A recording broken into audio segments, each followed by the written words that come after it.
All right, good morning, students. Today we are going to start with Political Science Part, Chapter 1, Part 3. Our objective for today is students will be able to comprehend the various provisions made for social justice and equality in the Constitution. Constitution में social justice यानी जो हमारा constitution है उसमें social justice के लिए क्या क्या चीजें रखी गई है, इक्वालिटी के लिए कौन कौन सी चीजें रखी गई है, that's what we are going to learn today. All right, moving on. So what are we going to learn today exactly? Firstly, what is social justice? What exactly is social justice? Second, we're looking at the policy of reservation. Reservation का जो policy है उसके अंदर क्या क्या होता है? The Scheduled Caste and Scheduled Tribe Prevention of Atrocities Act. We're going to look at an act regarding Scheduled Caste and Scheduled Tribes. We are also going to look at provisions for minorities. Minorities के लिए क्या क्या provisions है, क्या क्या सुविधाएं है, and laws of provision for women.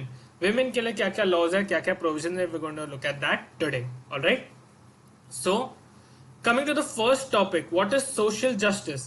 Now, when you look at these pictures, you can see here कि reality यहाँ पे क्या है कि someone is very high up, someone is okay able to see this field, when someone is in a hole and he cannot see anything.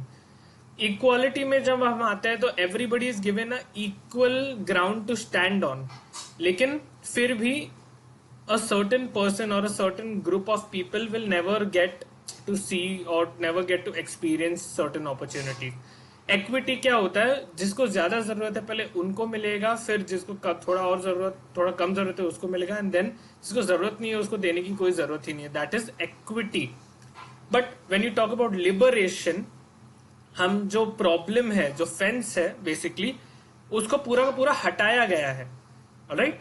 So you can see in these four pictures now, which one do you feel is the best? Do you feel, obviously reality अच्छा नहीं है. Imagine if you were over here, then you would obviously not feel nice. Now when we talk about equality, हमारे मन में बहुत सालों से ये बात अभी बनाया गया है कि equality is the best thing. Equality होने से हमें मतलब जस्टिस मिल जाता है, हमें इंसाफ मिल जाता है. लेकिन एक्चुअली इक्वालिटी हमेशा इंसाफ नहीं देता. अगर कोई बहुत ही पीछे है या बहुत ही गरीब है या someone who hasn't had opportunities for a very long time, equality doesn't help. Equity थोड़ा बहुत मदद करता है, लेकिन वो क्या करता है, वो प्रॉब्लम को नहीं हटाता. वो सिर्फ किसी को बहुत सारा पावर दे देता है, किसी को थोड़ा सा पावर दे देता है, किसी को तो कुछ भी नहीं देता. ऑलराइट. बट लिबरेशन से क्या होता है, पूरा का पूरा प्रॉब्लम ही, जो फेंस था for example in this picture, वो हट चुका है. And liberation is what is social justice. All right. So justice is a concept that means that people behave in a way that is fair, equal and balanced for everyone. Justice क्या है, इंसाफ क्या है, कि एक concept है कि सब लोग एक ऐसी तरीके में बिहेव करें that is fair, यानी जो बहुत ही जो अनफेयर ना हो, जो फेयर हो, इक्वल हो एंड बैलेंस्ड हो फॉर एवरीवन. अभी यहाँ पे भी इक्वल कैसे है कि सब लोग देख सकते हैं, सो इट्स इक्वल. लेकिन इक्वालिटी और लिबरेशन में फर्क है. एंड बैलेंस्ड फॉर एवरीवन, अभी हर किसी के लिए ये बैलेंस्ड है. ऑलराइट. दिस पिक्चर में this part is balanced. Now social justice is justice in the terms of distribution of wealth and opportunities within a society. तो सोशल, अभी justice के बारे में हमने सीख लिया कि it is actions that lead, that are actions of behaviour that are fair और बैलेंस्ड. तो सोशल जस्टिस क्या है, बैलेंस और fairness in the distribution of wealth, यानी किसके पास कितने सारे पैसे होने चाहिए एंड अपॉर्चुनिटीज होने चाहिए एक सोसाइटी में. That is social justice. For example, अमीरों को ज्यादा टैक्स भरना चाहिए कि गरीबों को, that's a question that comes under social justice. Alright. It aims at ending discrimination in social status such as superior और inferior on the basis of caste, religion, gender etcetera. तो वो सोशल जस्टिस का basic idea क्या है कि fairness रखे, balance रखे. क्यों रखना है ये फेयरनेस, क्यों रखना है ये बैलेंस, ताकि जो डिस्क्रिमिनेशन है, जो भेदभाव होता है सोशल स्टेटस में कि ओ तुम मुझसे छोटे हो या तुम मुझसे बहुत बड़े हो, वो खत्म हो जाए. कौन से बेसिस पे भेदभाव होता है हमारे देश में? कास्ट यानी जाति, रिलीजन यानी जिसमें हम लोग यकीन करते हैं, जेंडर, रिलीजन धर्म, जेंडर यानी whether you're male or you're female or you're transgender. All right.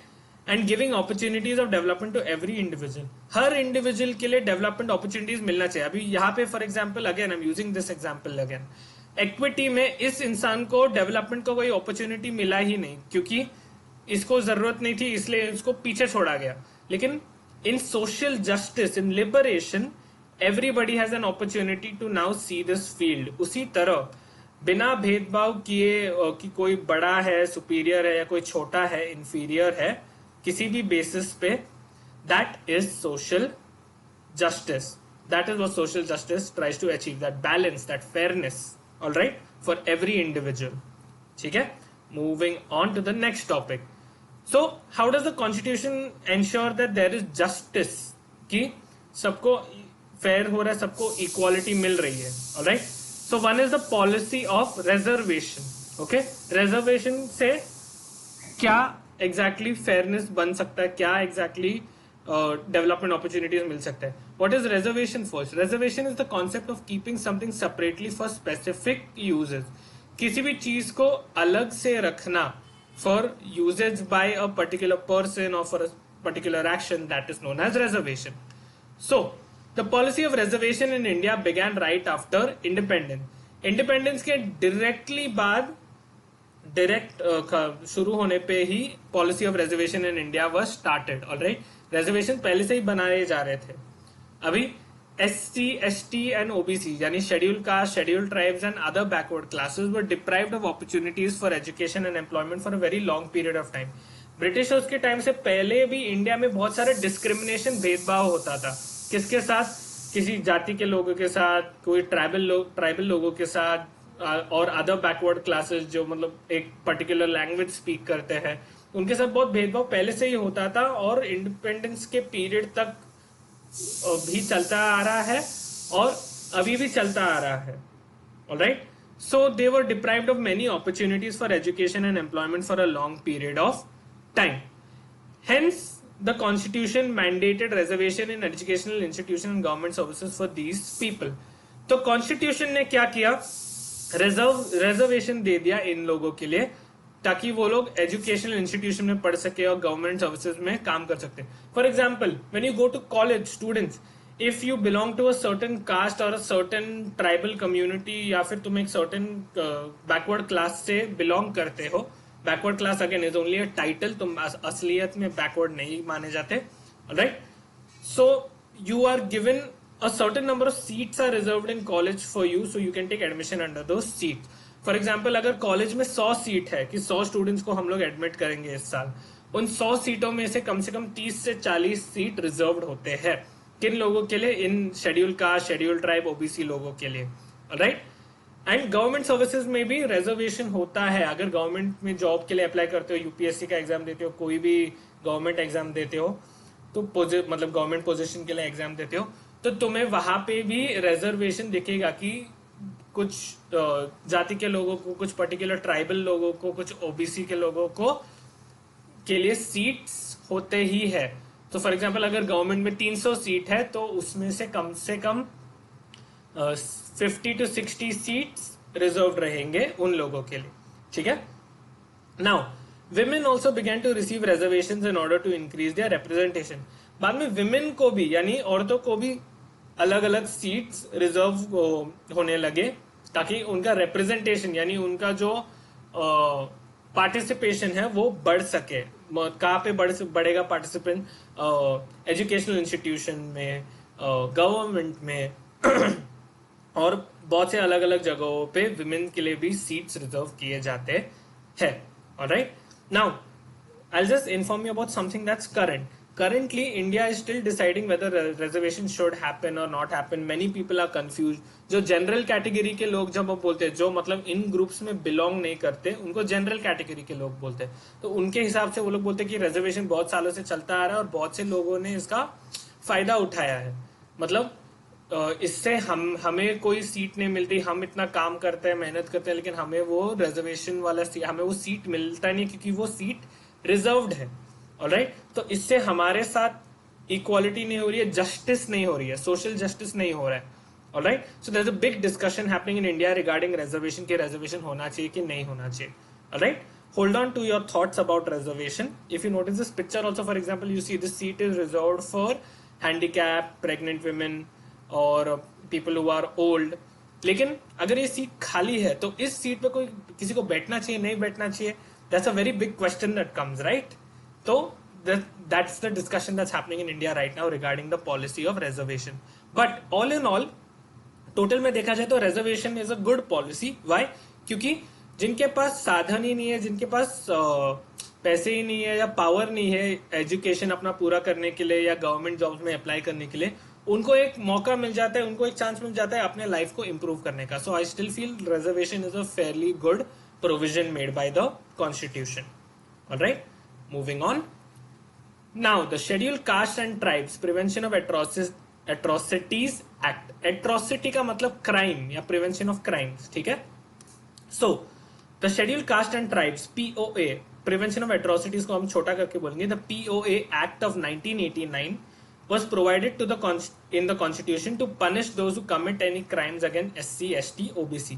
कोई भी SC, ST या OBC in group of people के खिलाफ कोई भी क्राइम करे, कोई भी जुर्म करे, तो उनको गिरफ्तार किया जाने का जो डिसीजन है वो किसके अंदर पड़ता है? इस POA एक्ट के अंदर, 1989 के प्रिवेंशन ऑफ एट्रोसिटीज एक्ट के अंदर, दैट इज कवर्ड.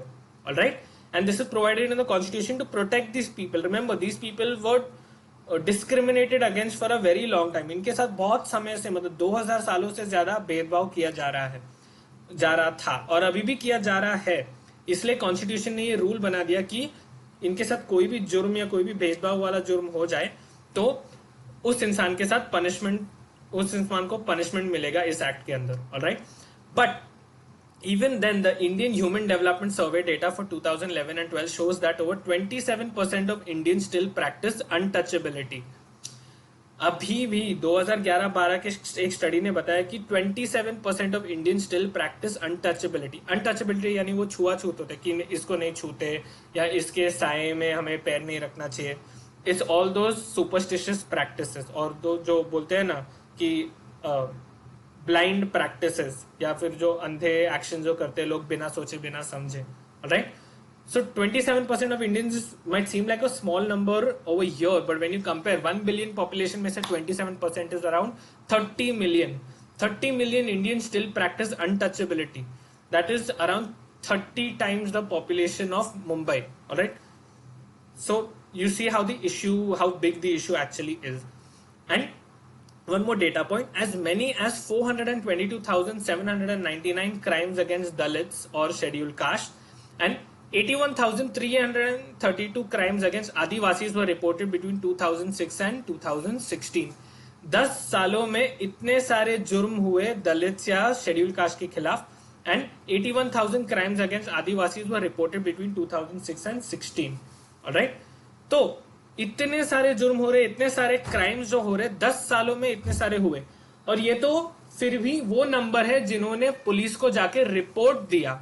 लेकिन जिन्होंने पुलिस को रिपोर्ट नहीं दिया उनके बारे में अभी क्या हमें पता ही नहीं है कि कितना नंबर है, कैसा है. Alright, so that is a very important thing to remember कि भले ही ये सब एक्ट्स हमारे कॉन्स्टिट्यूशन में है, लेकिन असल रियलिटी क्या है वो हमें पता रहना चाहिए.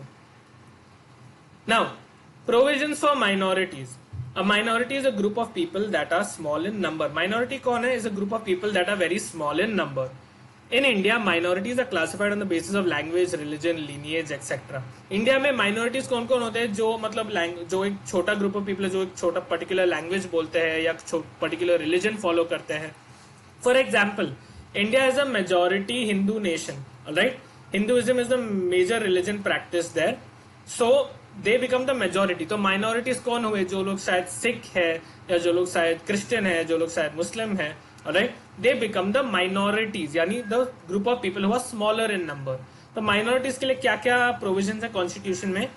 The Constitution of India provides minorities with many rights. Article 29 and 30 in the Constitution gives these rights, such as the right to practice their own religion, खुद का religion को follow करना, speaking in their own languages, खुद के languages को follow करना, pursuing their education at any institution. किसी भी जगह पे किसी भी minority को allow होना ही चाहिए. For example, अगर मैं Christian हूँ,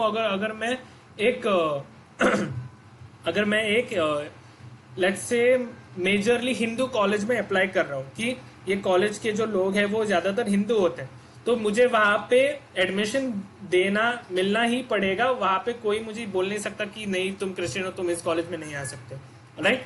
and to set up their own reserved institution, खुद के कॉलेजेस, खुद के पढ़ाई के चीजें, खुद के रिलीजियस इंस्टीट्यूशन शुरू करवाना। For example, if I want to build a church tomorrow, अगर मुझे एक चर्च बनवाना है खुद के रिलीजन के लिए, then I can set up my own institution, I have the right for it, ठीक है।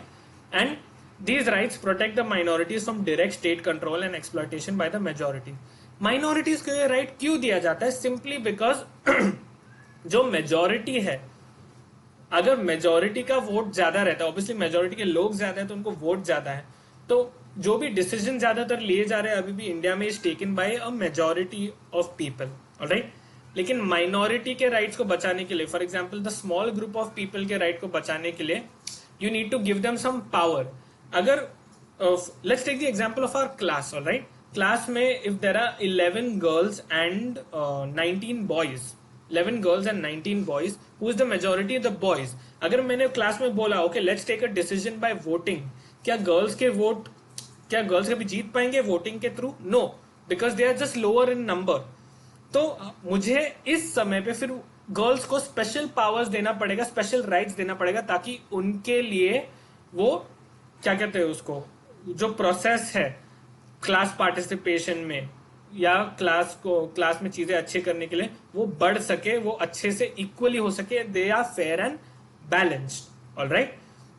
That is why minorities are given such of these rights. Why? To protect from direct state control. अगर state ज्यादा से ज्यादा majority के अंदर आता है तो ऑब्वियसली मेजोरिटी का वोट ज्यादा रहेगा, तो मेजोरिटी लोग ज्यादा डिसीजन लेंगे, and that's not fair, right. And same with exploitation by the majorities. कभी कभी कुछ स्टेट्स में ऐसा होता है कि मेजोरिटी जो लोग होते हैं वो बहुत से क्राइम्स करते हैं, बहुत से डिस्क्रिमिनेशन करते हैं। In Maharashtra itself, for example, the Marathi people और the Maratha people, they discriminate against people coming from the north. जो लोग नॉर्थ से आते हैं, यूपी बिहार से आते हैं, उनके साथ बहुत डिस्क्रिमिनेशन चलता है महाराष्ट्र में।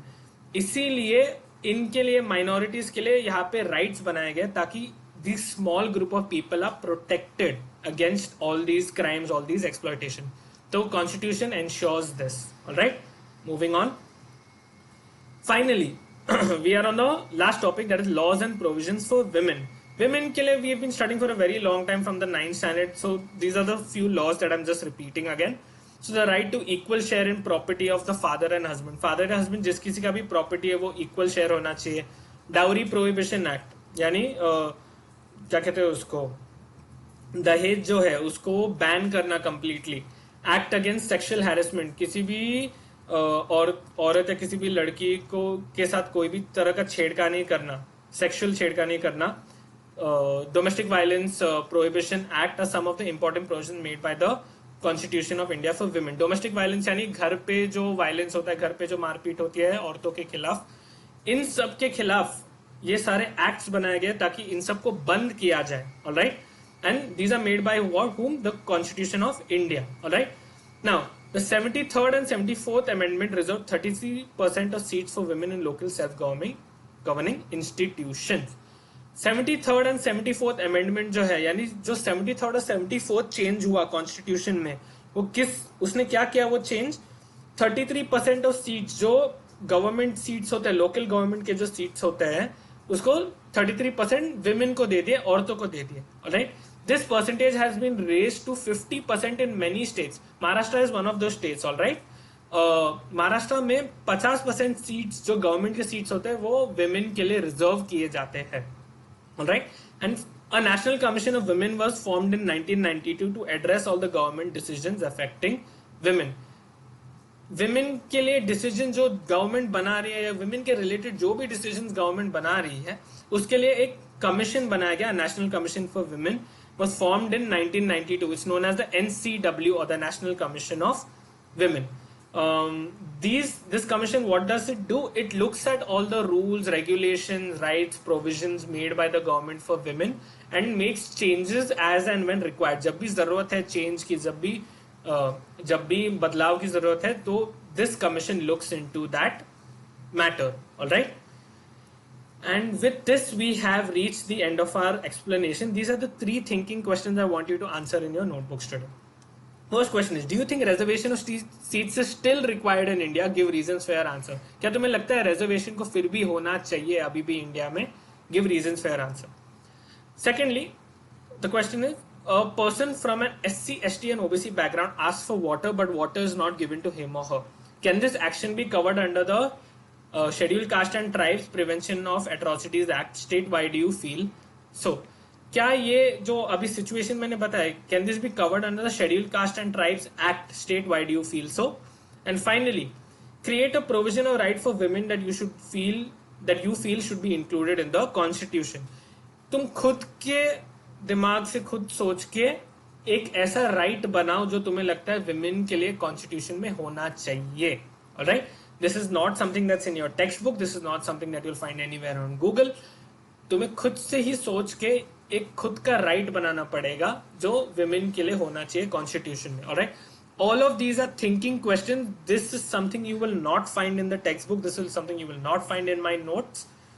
Based on all the explanation that I've given just now, you need to start thinking for yourself and state your opinion and state your reasons. Alright, students? So we have reached the end of our lecture. Thank you so much, students, for learning and attending. If you have any doubts, send me a voice note on WhatsApp. Alright? Have a nice day, all of you.